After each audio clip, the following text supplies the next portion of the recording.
उसके बाद बात स्टार्ट करेंगे जनाब इश्तिहारात के ऊपर। भतीजी जो है उसके 60 पेज का जो एक मैगजीन था वो पूरे का पूरा भतीजी के ऊपर छपा था, जिसके ऊपर उनके मुख्तलिफ पोज की पिक्चर थी मुख्तलिफ ड्रेसिंग के अंदर, और दिखाया जा रहा था और बताया जा रहा था कि जी इन्होंने बहुत ज़्यादा कोई कारकर्दगियाँ की हैं इस अपने टेन्योर के अंदर, जो वो ये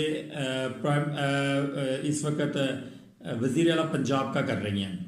अच्छा, आपको एक बात बताएं कि ये लोग, इन लोगों को गाइड करने वाले जो लोग हैं वो लोग या तो बेवकूफ़ है या ये लोग जो है ये समझ नहीं पा रहे वो को कहना क्या चाह रहे हैं। वो लोग इनको मशवरा देते हैं कि जी आप सब कुछ छोड़ छाड़ कर आप अपनी पिक्चर्स जो है वो सोशल मीडिया के ऊपर फैलाएं, जितनी ज़्यादा फैला सकते हैं, टिकटॉक बनाएं, आप इश्तिहारात के ज़रिए अपने फ़ोटोज़ को लगाएं, तो फिर आपको लोगों में ज़्यादा पज़राई मिलेगी। जबकि ये लोगों को इनको समझाना चाहिए जो पैसा